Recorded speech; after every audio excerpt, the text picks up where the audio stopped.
Today, we are very excited to engage in the conversation with Mr. Anas Aljuaidi, CEO of MMEC Mannesmann. Thank you so much, Ms. Anas, for joining us at this interview and also at the Connecting Green Hydrogen Manner. Thank you very much for having me, and good morning to you. Thank you, Ms. Anas. So for those who may not be very familiar with Mannesmann, can you briefly walk us through the company journey, how it's related to hydrogen? Great. First of all, my name is Anas Aljuaidi. I'm the CEO of MMEC Mannesmann LLC.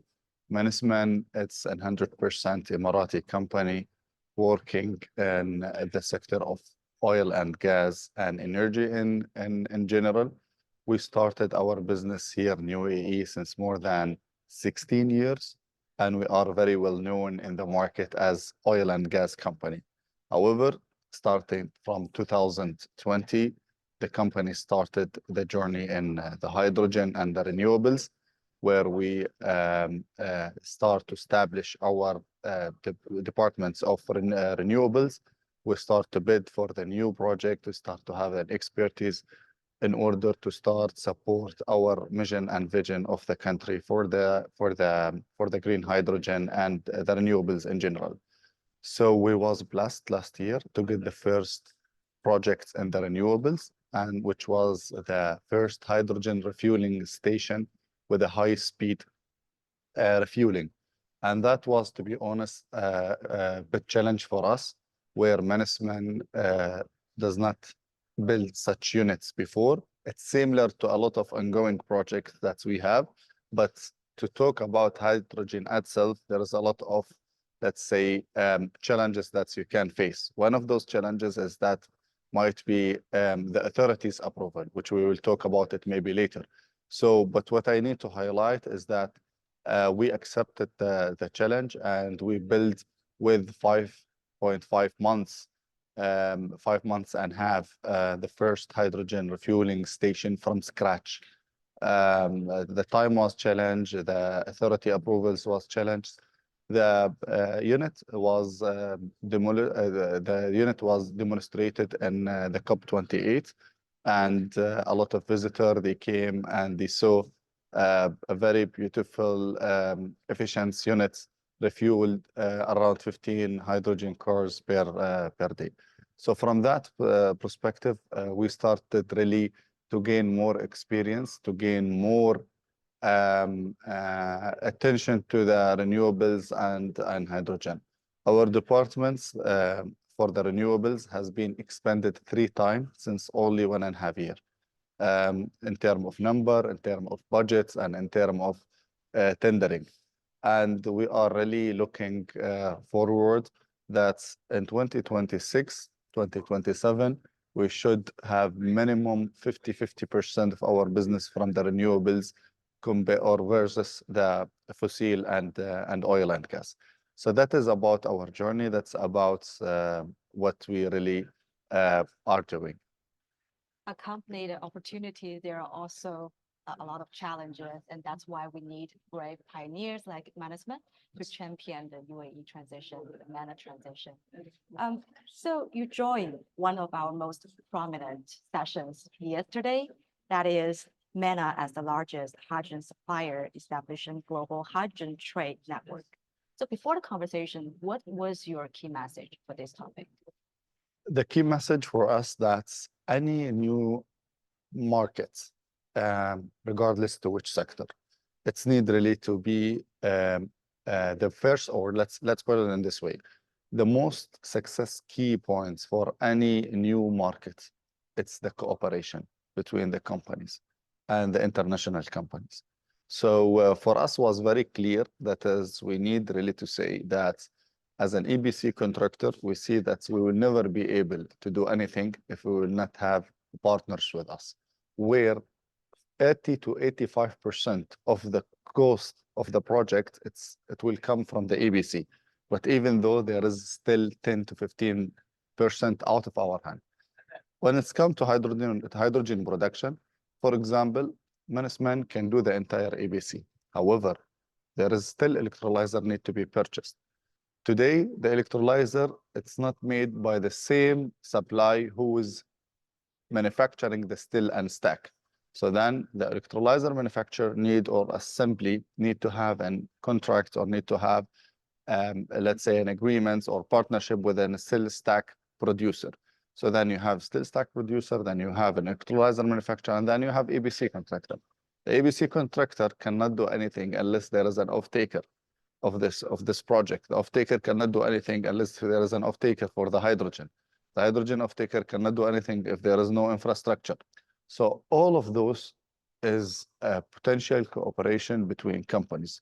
So the main key message that we want to really address in such beautiful, fruitful events, that's without having such cooperation between companies, we will never be able to hold the 1.5 degrees and will not be able to really reach our targets by reducing 30% of the entire globe, 25 to 30% from the entire globe emissions, and zero emissions by 2050, 2045. So, and to be honest, the message was crystal clear to everyone, and the people really have the same opinion. We started since yesterday a very intensive cooperation with international companies. Today, my mail was filled with a new names and new opportunities for us. So that's we can see, let's say, that is directly, it came after the session yesterday. Yes, and also the session is joined by many renowned stakeholders like EDF, Marubeni, BAS. After their conversation, any new thoughts or their points is more like reinforced your point? Look, I mean, what our panel discussion yesterday was really, let's say, special, because as you just mentioned correctly, it wasn't only from one sector. So in the panel was operators, developers, EPC contractors, off-takers, and technology providers. So 5 different sectors and elements. So when we finished and we get the picture, so I was discussing about, so we are a project. So we, as a 6 company, really we can develop projects. That's, of course, they have the same idea of the cooperation, and without such cooperation, we will never be able to reach to where we need to reach. And I gave yesterday a good example for the cooperation. And I used United Arab Emirates as an example of the cooperation. Look at United Arab Emirates, established from 7 Emirates. And those Emirates, every Emirates was before a country. So after they cooperate together, look where they reach today, within 50 years. So that is a very good example to everyone to see that is with the cooperation with the others, open mindset, think loud, out of the box, you will be able really to reach to where you need to reach and to achieve whatever you want to achieve. Yes, very well said. And the last question to wrap up this interview, one keyword I heard about throughout the conference is time. We need to act now, we need to act faster. So if there's one piece of advice you can give for the industry to enable faster growth, yes, what would it be?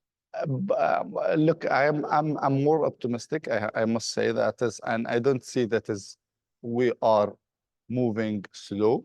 I see that as the market is moving and the speed that's the market need to move on it for the time being. Of course, always people they would like and to wish more and more, but again, don't forget this sector is a very sensitive. We are talking about the most important sector in the world, energy sector. Health sector is important.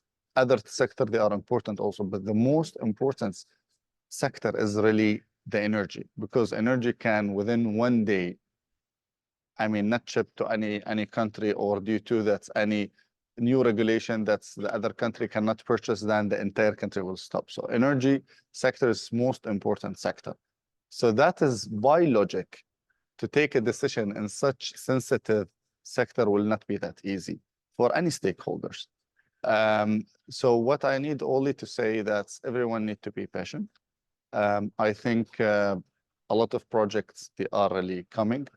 Every year, look at your conference, for example. So that was the third conference in green hydrogen MENA.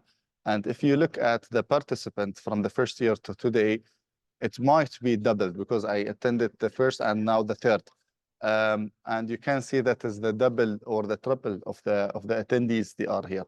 That's give you a clear message that says the world is moving. However, a lot of sensitive decisions need to be made in order to move forward, and that will not be an easy and short time. So this plan is a long-term plan. So, and I hope that is we will be able to achieve at least our target for 2030 and 2050.